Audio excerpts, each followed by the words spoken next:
दोस्तों, क्या आपने कभी सोचा है कि एक तरफ दुनिया का सबसे बेस्ट डिफेंस सिस्टम हो जिसे हम S-500 के नाम से जानते हैं, जो कि S-400 का एक अपग्रेडेड वर्जन है, और एक तरफ दुनिया की फास्टेस्ट सुपरसोनिक क्रूज मिसाइल यानी कि ब्रह्मोस हो, तो क्या ब्रह्मोस को दुनिया का सबसे अच्छा डिफेंस सिस्टम रोक सकता है? दोस्तों, अगर नहीं सोचा तो कोई बात नहीं, इस वीडियो में आपको इस सवाल का जवाब भी मिलेगा और आपको पूरी डिटेल्स मिलेंगी कि किस में कितना है दम और कौन किसको बीट करने की क्षमता रखता है। तो दोस्तों, मैं हूं मनीष, स्वागत करता हूं आपका डिफेंस गैलरी में। चलिए वीडियो को शुरू करते हैं।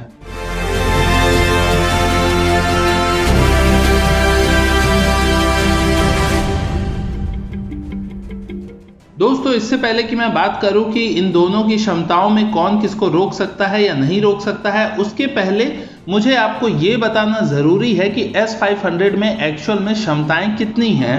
तो दोस्तों, S-500 के बारे में बेसिक बात अगर कर ली जाए दोस्तों, तो ये डिफेंस सिस्टम अभी दोस्तों ऑपरेशनल नहीं हुआ है। ये अभी टेस्टिंग फेज लगभग कंप्लीट कर चुका है और एक अनुमान के मुताबिक ये डिफेंस सिस्टम 2025 से रशिया में ऑपरेशनल पूरी तरीके से हो जाएगा। ये मिसाइल डिफेंस सिस्टम दोस्तों, नाम तो इसका S-500 है, लेकिन ये काम 600 किलोमीटर के रेंज तक करता है। 600 किलोमीटर के रेंज में आने वाले किसी भी तरह के इंटरकॉन्टिनेंटल बैलिस्टिक मिसाइल को ये डिफेंस सिस्टम पूरी तरीके से निस्तो नाबूद कर सकता है, यानी कि 600 किलोमीटर की दूरी से ये किसी भी मिसाइल को हिट करके गिरा सकता है। वहीं अलग तरह के एरियल टारगेट की बात करें, जिसमें आपका कोई ड्रोन हो सकता है, कोई और हाइपरसोनिक मिसाइल हो सकती है, या फिर कोई फाइटर जेट हो सकता है, तो उसके लिए इसकी मैक्सिमम रेंज 500 किलोमीटर तक की रखी गई है। अगर आपके मन में ये क्वेश्चन आता है कि मिसाइल के लिए इसकी रेंज 600 किलोमीटर के लिए है, यानी कि बैलिस्टिक मिसाइल्स के लिए, और फाइटर जेट्स या ड्रोन्स वगैरह के लिए 500 किलोमीटर क्यों है,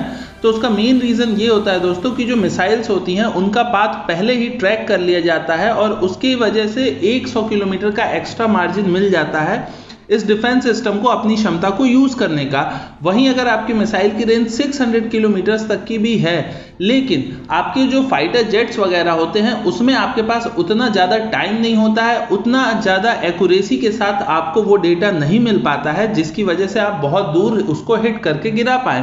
तो अगर ये टारगेट रेंज 500 किलोमीटर भी है फाइटर जेट्स के लिए, तो ये अपने आप में काफ़ी बड़ी बात है। वहीं दोस्तों, ये सिस्टम एक साथ 10 बैलिस्टिक हाइपरसोनिक टारगेट्स को एक साथ ट्रैक भी कर सकता है, उनको डिटेक्ट भी कर सकता है और साथ ही साथ उनको एंगेज भी कर सकता है। बात करें कितने स्पीड वाले टारगेट को ये मिसाइल सिस्टम ट्रैक करके गिरा सकता है, तो दोस्तों उसमें कोई भी ऐसा टारगेट जो कि 7 किलोमीटर पर सेकंड की रफ्तार से चलता हो, यानी कि 20 मैक की स्पीड में अगर कोई चल रहा है, तो उतनी स्पीड तक के टारगेट को ये डिफेंस सिस्टम मार के गिरा सकता है। यानी कि आप समझ सकते हो दुनिया की लगभग इस समय सारी मिसाइल्स इसी रफ्तार या फिर इससे कम की ही रफ्तार में चलती हैं, तो उन सब को ये मिसाइल सिस्टम मार के गिरा सकता है। पर कोई भी अगर फ्यूचर में ऐसी चीज बनती है जो कि इस रफ्तार से ज्यादा, यानी कि मैक 20 की रफ्तार से ज्यादा पे चलती है, तो उसको मार गिराने में इस मिसाइल डिफेंस सिस्टम को दिक्कत होगी, या हो सकता है कि वो इसके लिए इम्पॉसिबल भी हो।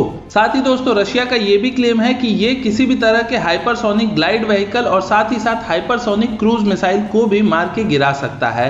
अब यहाँ पे दोस्तों आपको लग रहा होगा इसके बाद कि अगर ये हाइपरसोनिक क्रूज मिसाइल को मार गिरा सकता है, तो ये ब्रह्मोस को भी बहुत इजीली मार गिरा सकता है। लेकिन वेट दोस्तों, इस पे आप डिसीजन मत लीजिए, उसके लिए मैं आगे बैठा हूँ आपके लिए, जो मैं थोड़ी देर में आपको सब कुछ बताऊंगा। फिलहाल बाकी डिटेल्स की बात कर लेते हैं दोस्तों। तो ये जो मिसाइल डिफेंस सिस्टम है, ये मैक्सिमम एल्टीट्यूड इसका 200 किलोमीटर तक का होता है, यानी कि 200 किलोमीटर की ऊंचाई पे उड़ रहे टारगेट्स को ये मिसाइल सिस्टम पूरी तरीके से भेज सकता है। अब दोस्तों, टारगेट तो कर सकता है मिसाइल्स को, वैसे तो बहुत सारे और भी डिफेंस सिस्टम बने हैं, लेकिन अब मेन चीज आ जाते हैं फाइटर जेट्स, क्योंकि ये highly super highly manoeuvrable targets होते हैं और फाइटर जेट्स को ग्राउंड बेस से टारगेट करके मार गिरा पाना बहुत मुश्किल होता है, वो भी आज के समय में जबकि 5th जनरेशन में इतनी शानदार स्टेल्थ की टेक्नोलॉजी को यूज किया जा रहा है। तो दोस्तों, बेसिकली जो S-500 का रडार सिस्टम है उसकी रेंज तो 3000 किलोमीटर तक की है किसी भी नॉर्मल एरियल टारगेट के लिए, लेकिन अगर हम स्टेल्थ फाइटर जेट्स की बात करें दोस्तों, तो 1300 किलोमीटर तक इसकी रेंज हो जाती है किसी भी 0.10 मीटर स्क्वायर के टारगेट को ट्रैक करने में। वहीं अगर बात की जाए क्या ये F-22 रैप्टर और F-35 जैसे फाइटर जेट को ट्रैक करके गिरा सकता है, तो जी हाँ दोस्तों, बहुत ही आराम से गिरा सकता है। पर उसके लिए मैं सेपरेट वीडियो बनाऊंगा जिसमें मैं आपको बताऊंगा कि किस डिस्टेंस से ये उसको ट्रैक करके गिरा सकता है। बाकी आपका कैलकुलेशन है, अगर आप कैलकुलेट करके खुद से बता सकते हैं तो कमेंट सेक्शन में जरूर बताइएगा। इसके अलावा दोस्तों S500 इतना ताकतवर है कि ये लो अर्थ ऑर्बिट के जो सैटेलाइट्स होते हैं उनको भी डिस्ट्रॉय कर सकता है, जो कि नीचे के साइड में बहुत ज्यादा नीचे होते हैं इसकी रेंज में। और साथ ही साथ दोस्तों ये सिस्टम इतना पावरफुल है कि ये किसी भी इंटरकॉन्टिनेंटल बैलिस्टिक मिसाइल को उसके एंड पोर्शन में नहीं, बल्कि अगर कई बार ऐसा हो सकता है कि ये उसको मिडिल फेज में ही गिरा सकता है। तो मिडिल फेज में अगर दोस्तों कोई सिस्टम किसी मिसाइल को ट्रैक करके गिरा देता है तो ये भी अपने आप में काफी बड़ी बात होती है, क्योंकि दोस्तों कई बार क्या होता है, जो ग्लाइड व्हीकल्स होते हैं, हाइपरसोनिक ग्लाइड व्हीकल्स, वो मिड कोर्स के बाद उन्हें ट्रैक कर पाना और फिर उन्हें गिरा पाना काफी मुश्किल होता है। तो अगर आप मिड कोर्स में ही, यानी कि जब वो ग्लाइड व्हीकल अपनी मिसाइल बूस्टर से अलग नहीं हुआ है, उसी फेज में अगर आप उसको डिटेक्ट करके गिरा देते हैं तो ये आपके लिए काफी फायदेमंद होता है, क्योंकि ग्लाइड व्हीकल्स बहुत ज्यादा मैन्यूवरेबल्स होते हैं। तो ये दोस्तों अगर आपको जानना है कि हाइपरसोनिक टेक्नोलॉजी क्या होती है, ग्लाइड व्हीकल क्या होते हैं, क्रूज मिसाइल्स क्या होती है, उसके लिए मैंने सेपरेट वीडियो बना के रखी है, बिल्कुल डिटेल आपको नॉलेज मिल जाएगी। तो वो वीडियो आप आई बटन से देख सकते हो। फिलहाल हम आते हैं इस वीडियो पे। तो इस वीडियो में आगे बढ़ते हुए दोस्तों इसका मैं रिस्पॉन्स टाइम आपको बताऊं तो वो भी अपने आप में बहुत कम है, सिर्फ 4 सेकंड के अंदर। जब आपने अपने मन में ये डिसाइड कर लिया कि आपको इसका यूज करना है तो आप 4 सेकंड के अंदर इसका यूज कर सकते हो।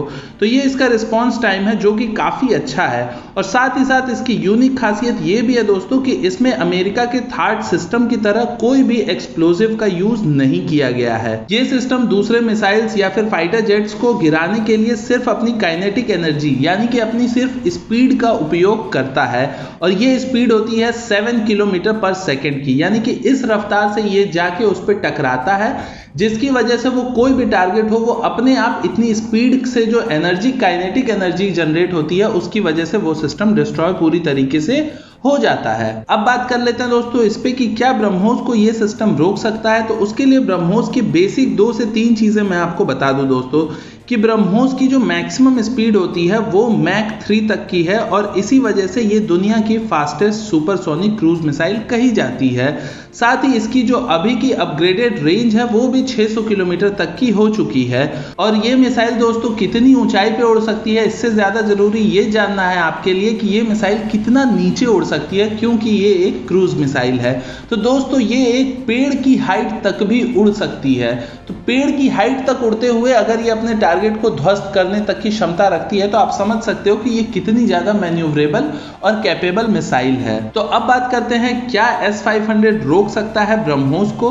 तो दोस्तों S500 क्या आने वाले 8 से 10 साल तक शायद ही ऐसी कोई टेक्नोलॉजी डेवलप कर पाए कोई देश जो कि ब्रह्मोस जैसी मिसाइल को रोक पाए। क्यों?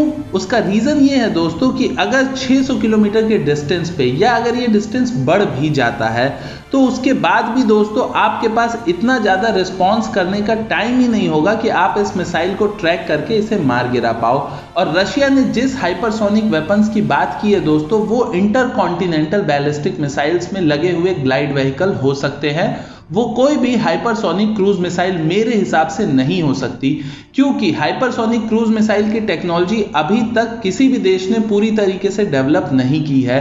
रशिया ने खुद ही अपनी जिरकॉन मिसाइल, जो कि एक हाइपरसोनिक क्रूज मिसाइल है, एंटी शिप वर्जन है उसका, और वो मिसाइल अभी पूरी तरीके से विकसित नहीं हुई है। तो जो टेक्नोलॉजी अभी विकसित ही नहीं हुई है उसे कोई मार गिरा पाएगा, ये चीज मानना अभी बहुत मुश्किल है।